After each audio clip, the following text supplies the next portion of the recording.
बहुत ही भिभिया टर्म है कंपटीशन की दृष्टि से। देखिए, दूरी किसको कहते हैं? तो गति पथ की कुल लंबाई, गति पथ की कुल लंबाई को हम दूरी कहते हैं। गति पथ की कुल लंबाई को हम दूरी कहते हैं और निश्चित दिशा में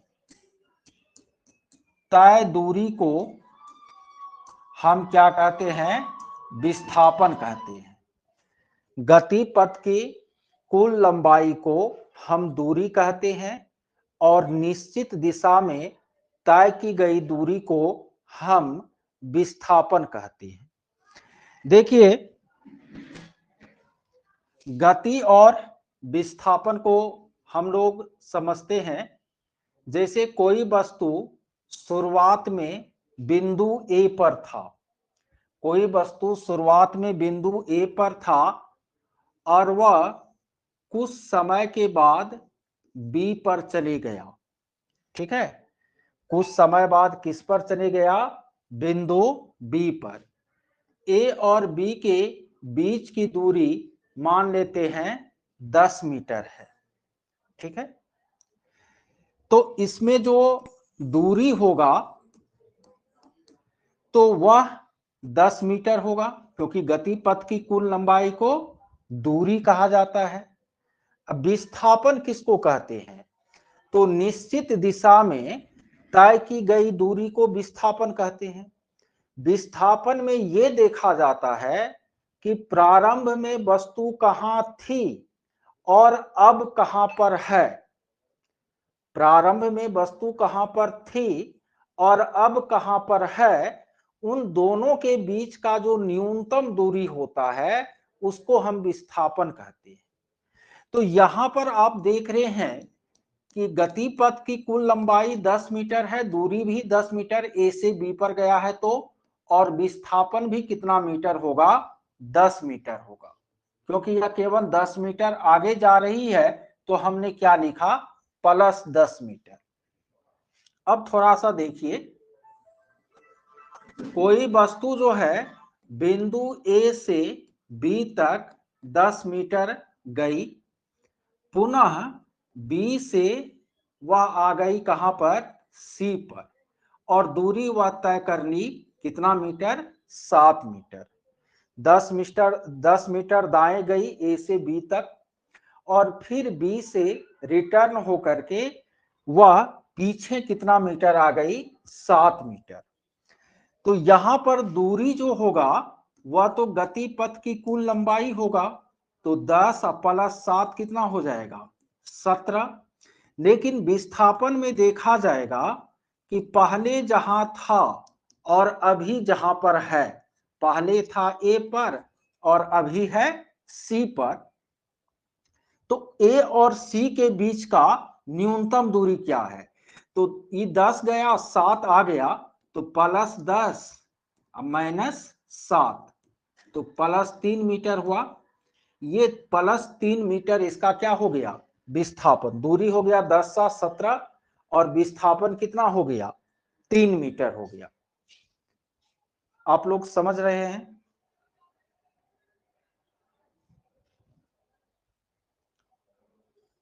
बताइए, चैट बॉक्स में थोड़ा सा मैसेज नहीं कीजिएगा तो फिर हम कैसे समझेंगे कि आप लोग समझ रहे हैं कि नहीं समझ रहे, हम आगे बढ़े।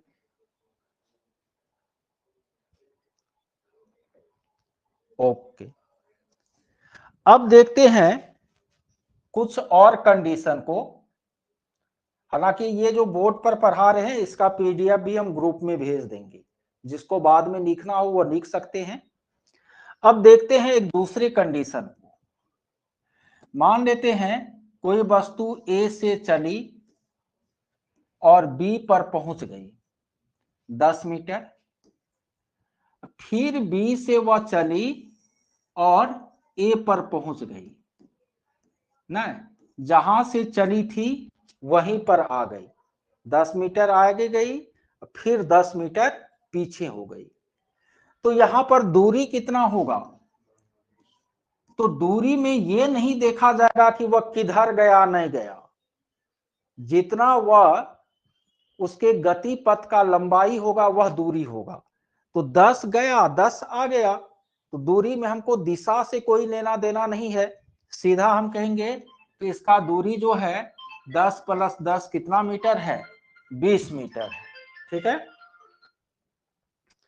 अब इसका विस्थापन कितना है,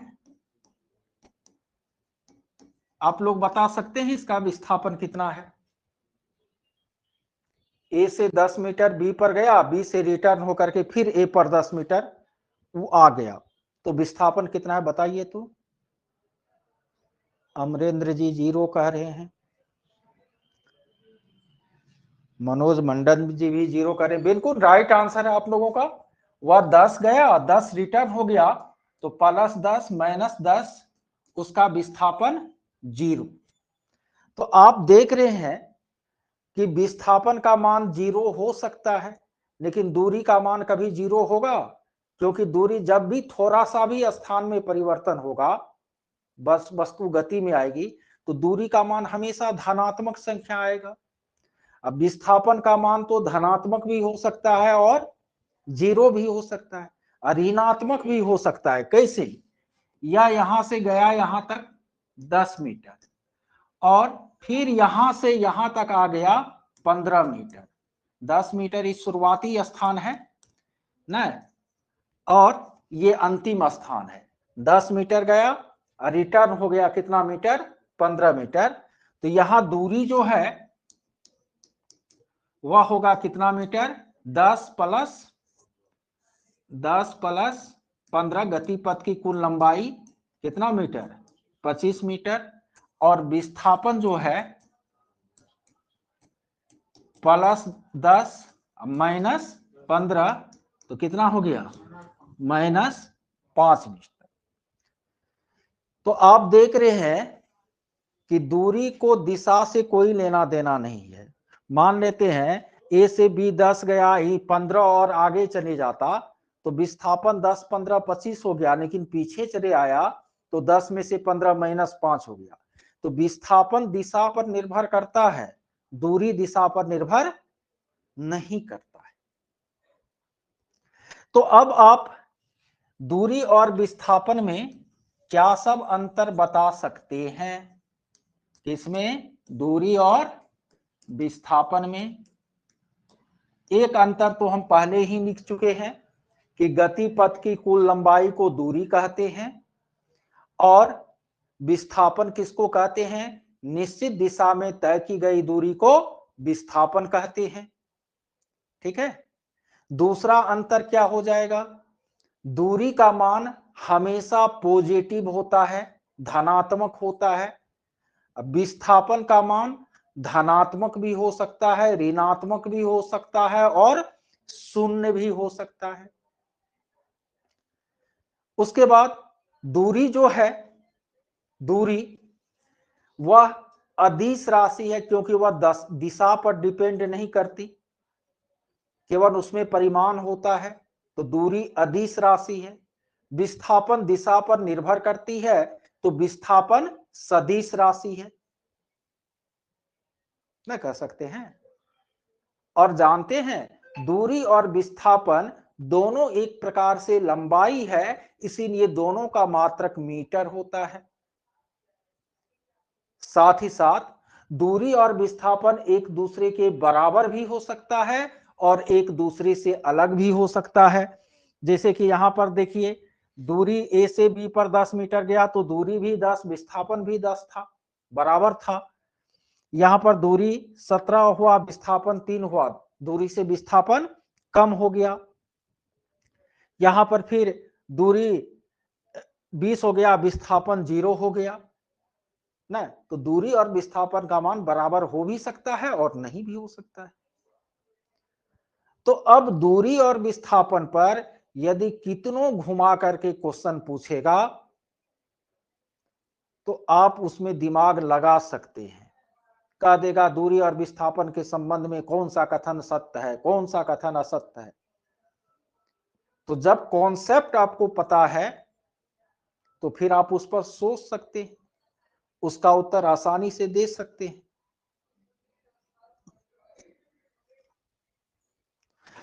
देखिए,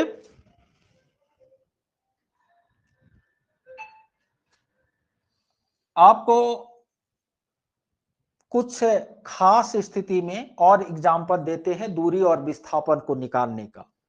मान लेते हैं आपको प्रश्न में दे दिया कि कोई आदमी जो है बिंदु ए पर खड़ा है, वह उत्तर की तरफ चलकर 8 मीटर गया। तो उत्तर जो है ऊपर की तरफ होता है, 8 मीटर गया।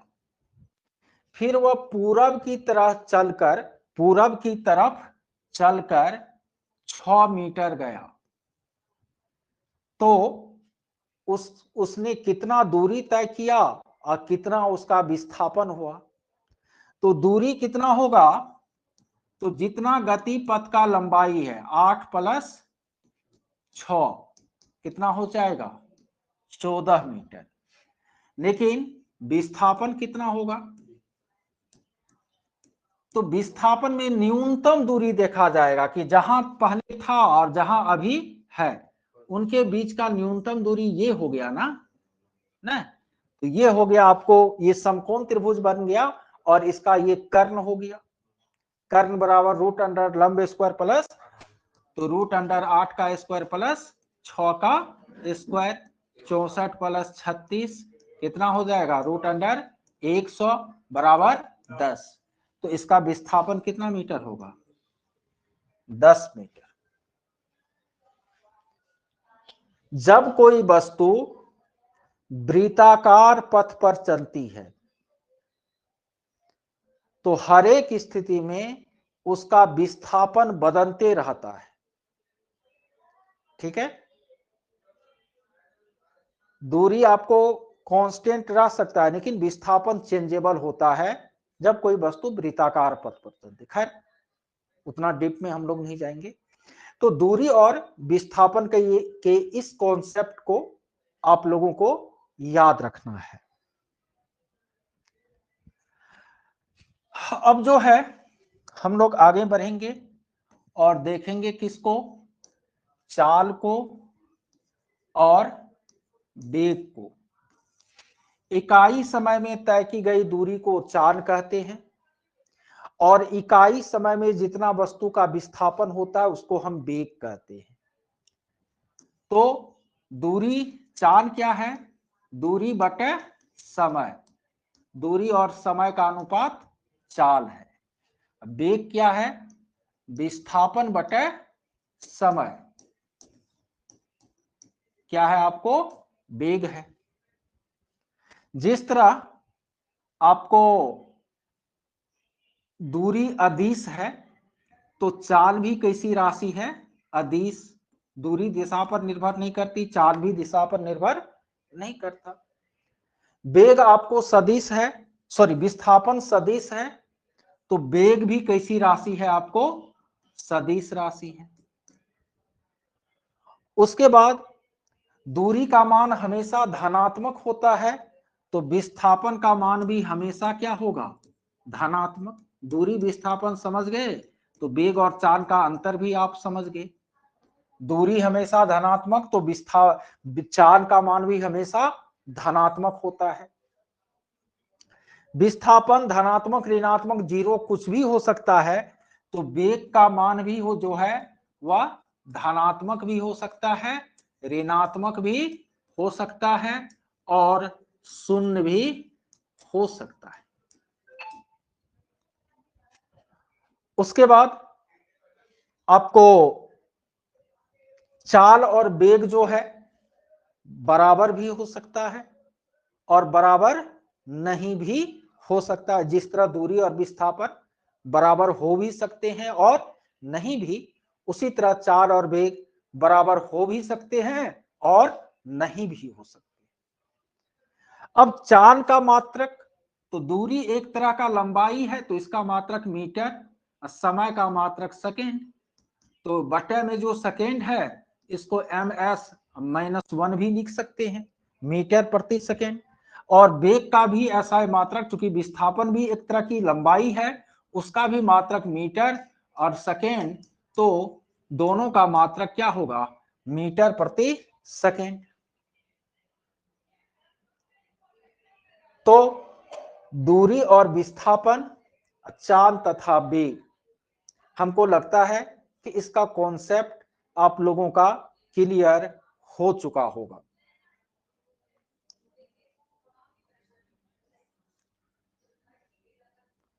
हुआ कि नहीं, बोलिए।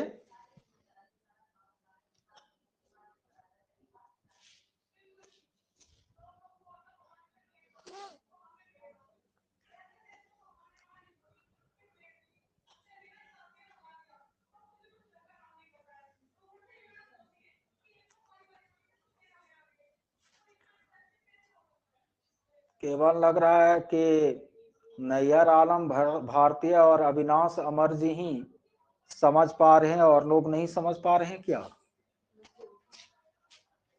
अमरेंद्र जी भी समझ रहे हैं ना, मनोज मंडन भी समझ रहे हैं। थोड़ा सा जब उधर से प्रतिक्रिया देते रहिएगा ना, या कोई चीज नहीं समझ रहे तो बोलिएगा सर फिर से बता दीजिए, तो इधर हमको लगेगा कि नहीं आप लोग भी एकदम मेरे सामने में बैठ करके पढ़ रहे हैं। नहीं तो वही है कि पढ़ाते चले,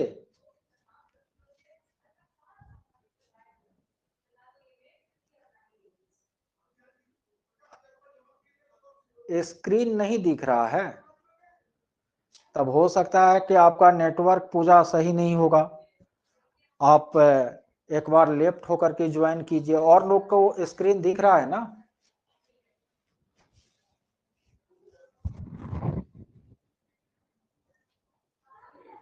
अच्छा,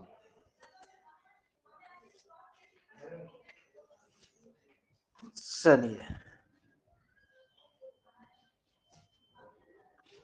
चलिए हम लोग आगे बढ़ते हैं। आगे देखते हैं त्वरण को। त्वरण किसको कहते हैं? वेग परिवर्तन की दर को त्वरण कहते हैं। यानी अंतिम वेग माइनस प्रारंभिक वेग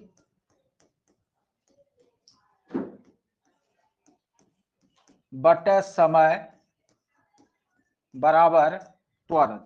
अंतिम वेग में से प्रारंभिक वेग को घटा के समय से भगा देते हैं तो हमको त्वरण मिलता है। जैसे कि मान लेते हैं आप मोटरसाइकिल स्टार्ट किए, ठीक है, आपने मोटरसाइकिल स्टार्ट किया, तो जब स्टार्ट किया तब प्रारंभिक वेग उसका क्या था, 0 था, विराम में था वह।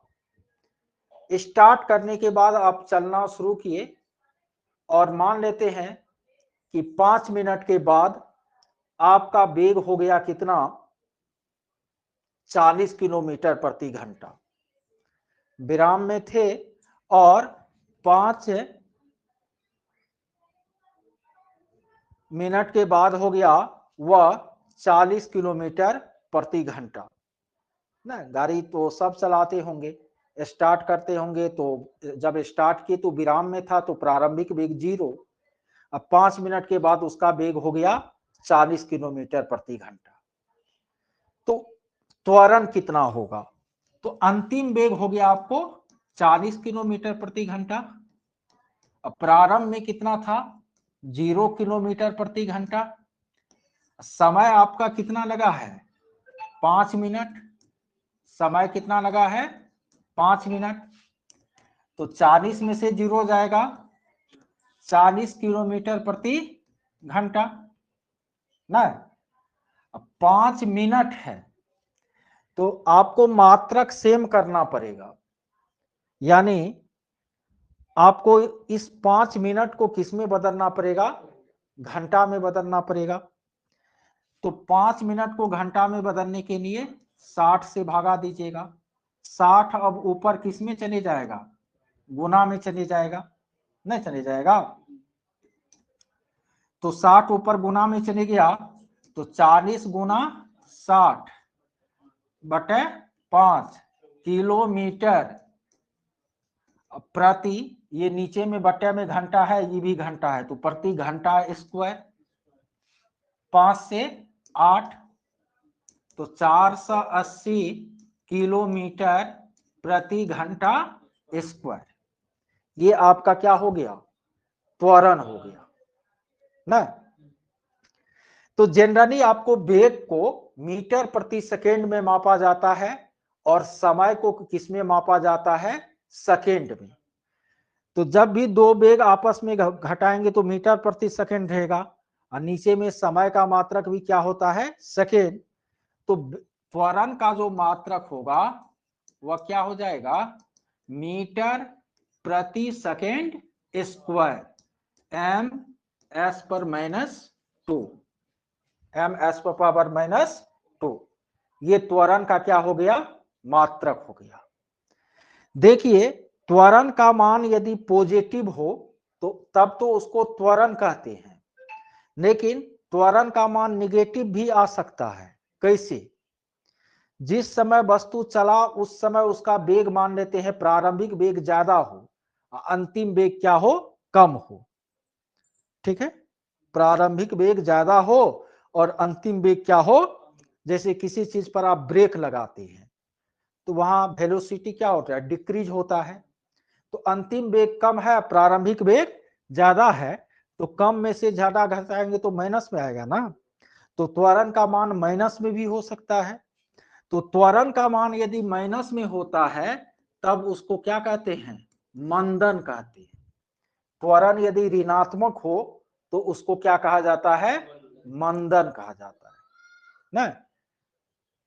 देखिए आप कभी 9th 10th में पढ़े होंगे कि त्वरण को ए से सूचित किया जाता है, एक्सलरेशन, एक्सलेटर होता है ना गाड़ी में, एक्सलरेशन देने के लिए त्वरण को किससे सूचित किया जाता है, ए से ना। अंतिम वेग को v से, प्रारंभिक वेग को u से और समय को t से। तो एक समीकरण बन गया a बराबर v माइनस यू बटे टी। आप t को इधर लाइएगा तो गुना में at बराबर v माइनस यू, v बराबर माइनस यू इधर आएगा प्लस में, तो v बराबर u प्लस at ना। इसको गति का समीकरण कहते हैं, क्या कहते हैं, v बराबर u प्लस at। ये गति का एक गो क्या है, समीकरण है। दो गो और समीकरण है गति का, क्या सब, s बराबर ut plus half at square, s बराबर ut plus half at square. जहां s जो है वह क्या है, दूरी है, u क्या है, प्रारंभिक वेग है, t क्या है, समय है, और a क्या है, त्वरण है। एक और होता है v स्क्वायर बराबर u स्क्वायर प्लस 2as। ये तीन गो क्या होता है आपको, गति का समीकरण होता है।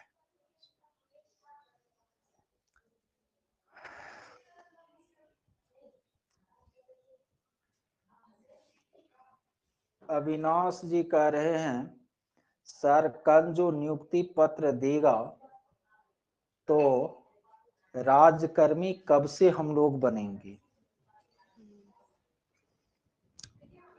देखिए अविनाश जी, सरकार अपनी मंशा में सफल हो चुकी है। पहले वह नियमावली कुछ बनाई, फिर विरोधाभासी ट्रांसफर और पोस्टिंग पॉलिसी लाई, और मैंने कहा था कि सरकार की मंशा ही है कि हम अभी जल्दी राजकर्मी का दर्जा नहीं देंगे।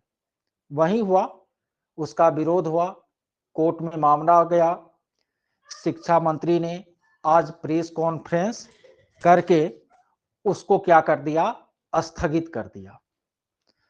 तो वैसे आज के प्रेस कॉन्फ्रेंस में शिक्षा मंत्री जी यह बोले हैं कि राज्यकर्मी का दर्जा जो है, आपको वो बोले हैं कि कल सब उपबंधिक नियुक्ति पत्र लेंगे जो भी सक्षमता उत्तीर्ण है, और फिर अपने ही विद्यालय में योगदान करेंगे। ये नहीं कहा कि नया योगदान करेंगे, विशिष्ट शिक्षक के रूप में करेंगे या उसी तरह से करेंगे जैसे पहले थे उसी तरह से योगदान करेंगे। यदि आपको ऐसा होता है तो इसके लिए फिर नियमावली को चेंज करना पड़ेगा। बहुत ऐसे एक वीडियो बना करके मैं अभी यूट्यूब पर डाला हूं, ग्रुप में भी मैं शेयर किया हूं, आप लोग उसको देख लीजिएगा। हमको तो नहीं लगता है कि सरकार की मंशा साफ है और वो जल्दी आपको राज्यकर्मी का दर्जा देने जा रही है। यदि दे दे, ठीक है, तो बहुत अच्छा है, नहीं तो लड़ना पड़ेगा कोर्ट से।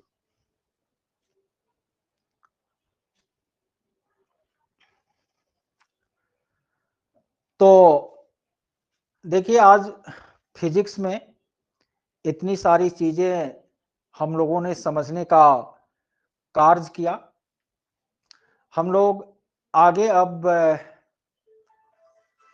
कल जो है देखने का काम करेंगे। कुछ लोग जो है आ गए हैं भेंट करने के लिए, थोड़ा सा समय देना पड़ेगा, तो इसलिए कुछ लेट से भी क्लास शुरू हुई। तो चिंता नहीं करना है, कल से फिर समय जो है आप लोगों को पूरा मिलना शुरू हो जाएगा, ठीक है। जो लेट से जुड़े या जिसको कम समझ में आया, वह ऐप्स पर पुनः जो है रिकॉर्डिंग देख लेंगे।